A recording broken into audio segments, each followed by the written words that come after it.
Hola, ¿qué tal youtubers? En este mi primer vídeo les voy a enseñar algo de los primeros hackers y bueno, empecemos. Al principio fueron los auténticos programadores. No era así como se llamaban a sí mismos. Tampoco hackers ni nada parecido. El sobrenombre auténtico programador real programmer no sería usado hasta el año 1980, en que uno de ellos lo hizo de forma retrospectiva. Desde 1945, las tecnologías de la computación habían atraído a muchos de los cerebros más brillantes y creativos del mundo.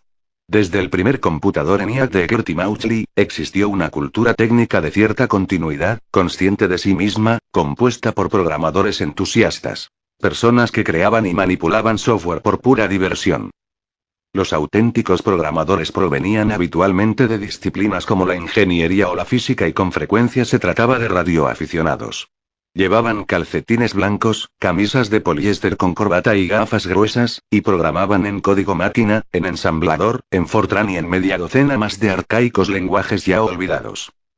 Desde el fin de la Segunda Guerra Mundial hasta comienzos de los 70, en los felices días del procesamiento por lotes y las grandes supercomputadoras de hierro, los auténticos programadores constituyeron la cultura técnica dominante en el ámbito de la computación. Algunos vestigios venerados del folclore hacker datan de esta época, entre ellos varias listas de las leyes de Murphy y el póster germano burlesco Blinkenlights que aún adorna muchas salas de computadoras. Algunas de las personas que crecieron en la cultura de los auténticos programadores permanecieron en activo hasta bien entrados los 90. Seymour Cray, diseñador de la gama de supercomputadoras Cray, fue uno de los mejores. Se dice de él que, en cierta ocasión, introdujo de principio a fin un sistema operativo de su invención en una de sus computadoras, usando los conmutadores de su panel de control. En octal. Sin un solo error. Y funcionó. Un macho supremo entre los auténticos programadores. Sin embargo, la cultura de los auténticos programadores estaba demasiado ligada al procesamiento por lotes, concretamente al de tipo científico y fue eclipsada por el auge de la computación interactiva, las universidades y las redes. Estas dieron lugar a otra tradición de la ingeniería que, con el tiempo, evolucionaría en la cultura hacker del código abierto que hoy conocemos. Los primeros hackers, los comienzos de la cultura hacker, tal como la conocemos actualmente, se pueden fechar con seguridad en 1961, año en que el MIT adquirió la primera PDP-1. El Comité de Señales y Energía del Tech Model Railroad Club adoptó la computadora como su juguete tecnológico preferido e inventó herramientas de programación, un argot y toda una cultura en torno a ella que aún hoy puede reconocerse entre nosotros. Estos primeros años han sido examinados en la primera parte del libro de Steven Levy, Hackers. La cultura en torno a las computadoras del MIT parece haber sido la primera en adoptar el término hacker. Los hackers del Tech Model Railroad Club se convirtieron en el núcleo del Laboratorio de Inteligencia Artificial del MIT, el centro más destacado de investigación sobre inteligencia artificial de todo el mundo a principios de los 80. Su influencia se extendió por todas partes a partir de 1969, año de creación de ARPANET. ARPANET fue la primera red intercontinental de alta velocidad. Fue construida por el Departamento de Defensa estadounidense como un experimento de comunicaciones digitales, pero creció hasta interconectar a cientos de universidades, contratistas de defensa y centros de investigación. Permitió a investigadores de todas partes intercambiar información con una rapidez y flexibilidad sin precedentes, dando un gran impulso a la colaboración y aumentando enormemente el ritmo y la intensidad de los avances tecnológicos. Pero ARPANET hizo algo más. Sus autopistas electrónicas reunieron a hackers de toda Norteamérica en una masa crítica. En lugar de permanecer en pequeños grupos aislados desarrollando efímeras culturas locales, se descubrieron, o reinventaron, a sí mismos como una tribu interconectada. Las primeras creaciones deliberadas de la cultura hacker, las primeras listas de argot, las primeras sátiras, las primeras discusiones conscientes sobre la ética del hacker, se propagaron por ARPANET en sus primeros años. Concretamente, la primera versión del jargón file o archivo de la jerga se desarrolló mediante colaboración descentralizada entre 1973 y 1975.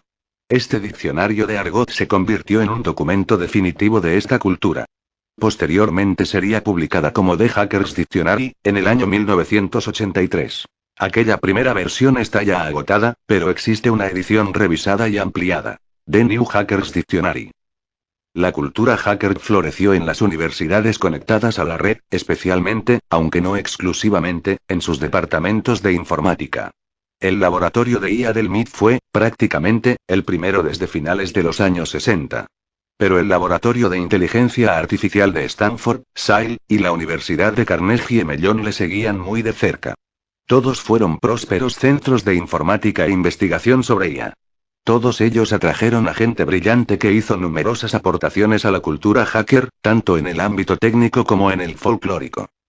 Para comprender lo que vendría después, necesitamos de nuevo echar un vistazo a lo que ocurría con los propios computadores, pues tanto el auge como la posterior caída del laboratorio del MIT fueron determinados por cambios en la tecnología informática. Desde los días del PDP-1, el destino de la cultura hacker había estado unido a las computadoras PDP-DEC, Digital Equipment Corporation. Esta compañía fue pionera en la computación interactiva para empresas y en sistemas operativos de tiempo compartido. Debido a la flexibilidad y potencia de sus máquinas y a unos precios relativamente económicos para la época, muchas universidades las compraron. Los asequibles sistemas de tiempo compartido fueron el medio en el cual creció la cultura hacker y, durante la mayor parte de su existencia, ARPANET fue principalmente una red de computadoras DEC. La más importante de estas fue la PDP-10, aparecida en 1967. La 10 fue la favorita de los hackers durante casi 15 años. TOPS 10, el sistema operativo de DEC para ella, y Macro 10, su lenguaje ensamblador, todavía se recuerdan con nostalgia en una gran cantidad de argot y folclore. El MIT, aunque hizo uso de la PDP-10 como todo el mundo, tomó un camino ligeramente diferente. Rechazó por completo el software de DEC para ella y construyó su propio sistema operativo, el legendario ITS, cuyo significado, sistema de tiempo compartido e incompatible, da una pista bastante buena sobre la actitud de los hackers del MIT. Querían hacerlo a su manera. Afortunadamente para todos, la gente del MIT poseía tanta inteligencia como arrogancia. El extraño ITS, con sus excentricidades y errores ocasionales, albergó toda una brillante sucesión de innovaciones técnicas y todavía conserva el récord del sistema de tiempo compartido más largamente usado. ITS fue escrito en ensamblador, pero muchos proyectos relacionados se escribieron en el lenguaje de inteligencia artificial Lisp.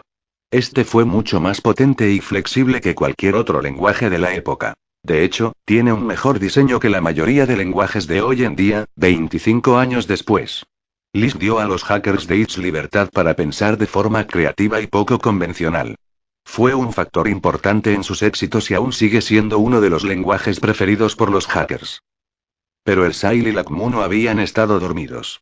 Muchos de los hackers más destacados que surgieron alrededor de las PDP-10 del SAIL serían más tarde figuras clave en el desarrollo de los computadores personales y las interfaces de ventanas con ratón e iconos que hoy día conocemos.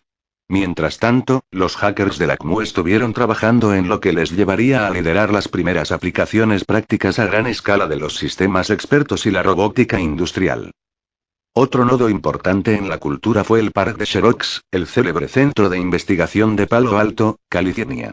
Durante más de una década, desde los primeros 70 a mitad de los 80, el parque produjo una sorprendente cantidad de hardware revolucionario e innovaciones software. El ratón moderno, las ventanas y la interfaz gráfica basada en iconos se inventaron allí. También la impresora láser y las redes de área local. Y la serie D de computadoras del parque se anticipó a los potentes PC de los 80 en más de una década. Por desgracia, aquellos profetas carecieron de reconocimiento en su propia empresa. Tanto es así que se convirtió en broma habitual el describir el parque como el lugar donde se desarrollaban ideas brillantes para provecho de los demás. Su influencia en la cultura hacker fue profunda. Las culturas alrededor de ARPANET y las PDP-10 crecieron en fuerza y variedad durante los años 70. Las herramientas de listas de correo electrónicas, que se habían usado para fomentar la cooperación intercontinental entre grupos de intereses comunes, fueron utilizándose cada vez más con propósitos sociales y recreativos. DARPA hizo la vista gorda de forma consciente a toda esta actividad no autorizada. Comprendía que este coste operativo extra era un precio asequible a cambio de atraer a toda una generación de jóvenes de talento al área de la informática. Quizá la más conocida entre las listas electrónicas sociales de ARPANET fue la lista SF Lovers, para fans de la ciencia ficción. Aún hoy tiene bastante movimiento en su versión de Internet, de la que ARPANET fue embrión. Pero hubo otras muchas, que crearon un estilo de comunicación que más tarde ofrecerían servicios comerciales de tiempo compartido como CompuServe, Genie y Prodigy, y que finalmente lideraría a AOL. Vuestro narrador tomó contacto por primera vez con la cultura hacker allá por 1977, a través de la primera ARPANET y el mundillo de la ciencia ficción. Y bueno amigos, eso es todo por ahora. En el próximo vídeo hablaré sobre el surgimiento del Unix, que ya muchos conocen. Así que si te gustó el vídeo dale un like azul y suscríbete. Se despide de ustedes Keruxdark.